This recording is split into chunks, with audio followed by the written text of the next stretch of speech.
Otep à tous, bienvenue sur la chaîne des panafricanistes, par essence, par conviction et par excellence. Celle des citoyens qui militent par nécessité et obligation de combat. Nous sommes une chaîne qui n'est guidée que par nos ancêtres et rien que par les ancêtres qui appartiennent à l'égrégore du monde noir. Par conséquent, nous ne croyons en aucun Dieu venu de l'étranger. Toutefois, cette vidéo n'est aucunement destinée à inciter à la haine ni à la violence, car nous menons un combat qui est d'abord et avant tout spirituel, intellectuel et démocratique. Ensuite, il est politique, géopolitique et géostratégique. Contre l'impérialisme, le colonialisme, le néocolonialisme et l'endocolona, qui sont tous qualifiés de crimes contre l'humanité. Nous menons ce combat sur la base du principe fondamental que nous avons hérité de nos ancêtres kémites, qui est celui de la Mahat, c'est-à-dire solidarité, vérité et justice. Vous êtes donc en droit de connaître la vérité et nous avons l'obligation de vous dire la vérité et rien que la vérité, afin que justice soit rendue au continent africain. Et ça, c'est notre modeste contribution dans cette noble lutte en faveur de la souveraineté, la dignité, la solidarité et l'unité africaine. C'est exactement ça que nous appelons le panafricanisme. Bien-aimés frères et sœurs, le président Abdourahmane Tchani du Niger, eh ben, il est aussi bavard. C'est surprenant. On découvre un autre talent du président, c'est qu'il parle. Il parle clairement et fermement. Je vous ai donné un élément dans ma précédente vidéo en disant qu'il accusait la France. Il est revenu encore sur cette question, il a apporté plus de précision et il a parlé maintenant de l'AES. Et c'est de ça que je voulais vous parler. Le président précise très bien que le terrorisme est importé et sponsorisé. Et il a chassé les sponsors du terrorisme de son pays. Et quels sont les pays qui ont été chassés? C'est les pays européens, c'est la France. Donc, c'est la France et les pays européens qui alimentaient, qui finançaient le terrorisme dans le Sahel.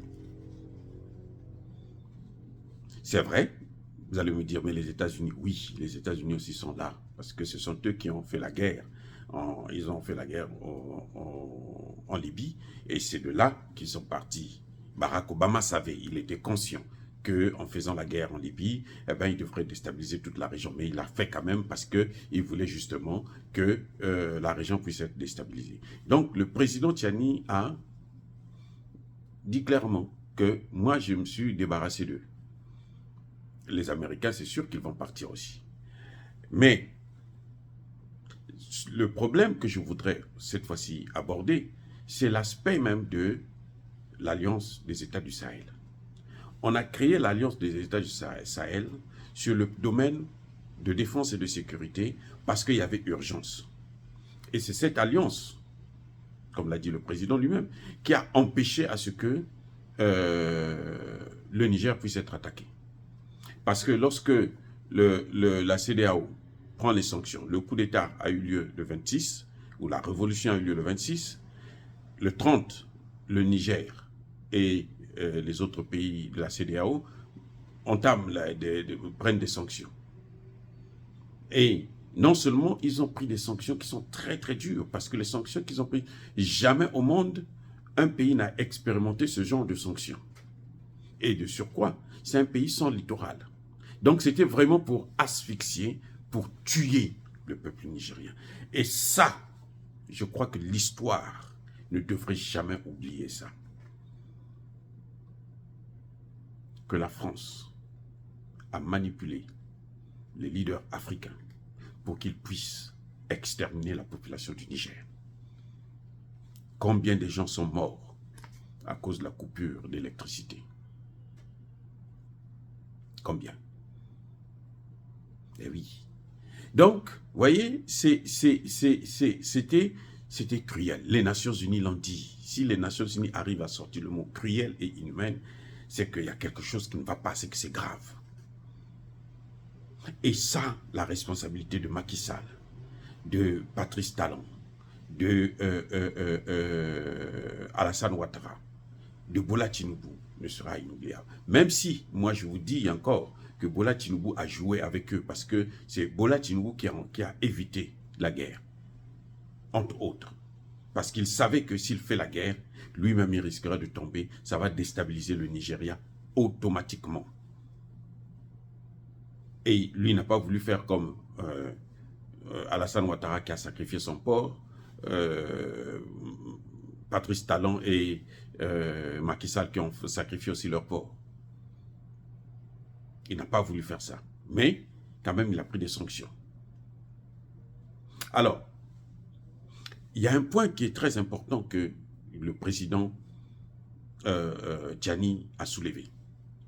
Il a dit, je suis allé au Mali et au Burkina Faso pour changer maintenant, c'est-à-dire que passer de la période de la situation sécuritaire et de défense, puisque cette situation-là, on voit déjà que les progrès sont là et c'est confirmé. Donc, on est à un point de non-retour parce qu'ils se sont débarrassés des sponsors du terrorisme, ils se sont débarrassés de ceux qui ont importé, qui financent donc le terrorisme.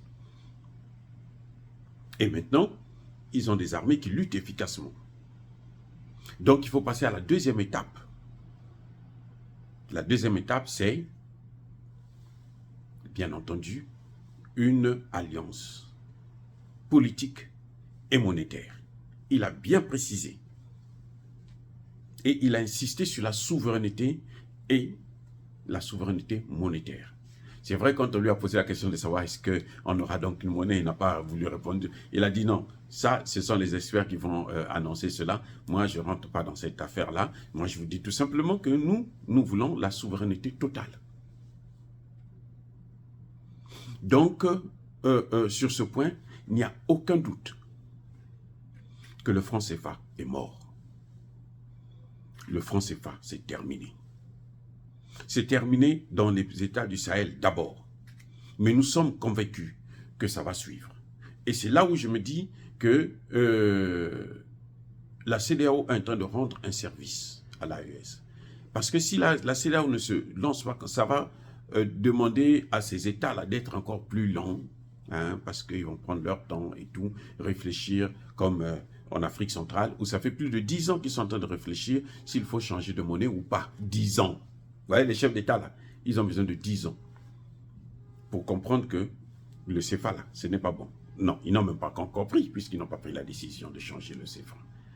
Même pas le nom seulement. Même pas. Donc, vous voyez, donc, ça, ce n'est pas un problème. Mais ici, on voit bien que le président Tchani vous dit très bien que nous partons. Nous voulons une souveraineté, notre souveraineté totale. Nous voulons un renforcement dans le domaine monétaire. Tout ce qui est monétaire, c'est donc le CFA que ça touche. Et forcément, c'est maintenant conclu. Et le président a soulevé encore d'autres aspects qui ont attiré mon attention. Et ça m'a attristé de voir comment la France peut saigner un État. Saigner, mais alors, enlever tout ce qui peut permettre à ce pays de vivre. En fait, il écrase le pays. On a commencé les recherches pour savoir s'il y avait du pétrole au Niger depuis les années 1950. Les Français savaient qu'il y avait du pétrole dans le Sahel. C'est pour ça d'ailleurs qu'ils avaient décidé d'occuper cette zone-là. Mais ils n'ont jamais voulu faire savoir qu'il y a du pétrole. Et vous savez qui a financé la raffinerie qu'il y a au Niger, la raffinerie et le nouveau pipeline là, qui va jusqu'au Bénin? Ce sont les Chinois. 1400 et quelques milliards et 500 et quelques milliards pour la raffinerie. Donc au total, près de 2000 milliards que le Niger a utilisé et a dépensé, que les Chinois ont investi. Mais il y a une chose qui est très importante, c'est de voir un peu le jeu que la France a fait. Donc, on va déclarer le pétrole dans tel pays, tel autre pays, au Gabon, au Congo, on va exploiter le pétrole là-bas. Donc, ils ont fait en sorte que chaque pays a une seule matière première qu'on exploite. Les autres, on n'exploite pas, jusqu'à ce que quand ça va s'épuiser dans la matière première, à ce moment, on va commencer à entamer l'autre matière première. Et c'est ce qu'ils ont voulu faire avec le Niger aussi. C'est le président Tandja qui a découvert, justement, qui a relancé les recherches pour découvrir que, mais il y avait du pétrole et qu'on pouvait l'exploiter. Et c'est là que c'est lui qui a construit la raffinerie. Vous voyez? Et ce qui est bien, c'est que le président vient de dire que lui, il veut maintenant que son brut puisse être transformé sur place.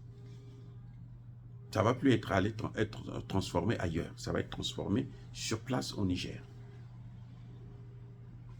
Il y a un marché de consommation. Voilà ce qu'il y a. Et il n'y a que 2 blocs qui sont exploités. Il y a encore 2 autres blocs qui ne sont pas encore exploités. Et ça, si à bien comprendre le président, c'est que c'est une compagnie nigérienne qui va exploiter ça. Ça ne va pas aller dans les mains de quelqu'un d'autre. Donc, ça a été vraiment fondamental de constater que le président a été, alors il a été très clair.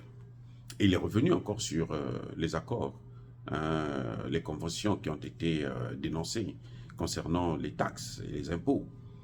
Il dit, mais c'est pas possible que le pauvre puisse payer pour le riche. Il y a des gens qui ont dit, quand vous écoutez France 24 et RFI et autres, on va vous dire que, bon, ces accords-là, les premiers à en souffrir, ce sont les Nigériens et les Maliens. C'est faux! C'est faux. Parce que, mais, il y a combien de Maliens qui ont des entreprises en France? Combien de Nigériens qui ont des entreprises en France? Ou bien combien de Burkinabés? Quel type d'entreprise? Nous savons, moi j'ai connu des gens en France qui ont des entreprises, ils payent les taxes là-bas. Hein. Ici, là, tous les Africains qui ont des petits magasins et autres, là, ils payent les taxes. Ils n'ont pas d'exemption, non, ils payent les taxes. Mais eux, chez nous, eux, ils ont de grandes entreprises, c'est des milliards qui sont en jeu. Ce n'est pas des millions, des milliards qui sont en jeu.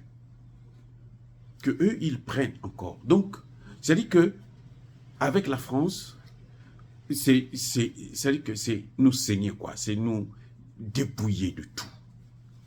Et ils n'ont rien, mais alors absolument rien laissé. Il fallait tout prendre.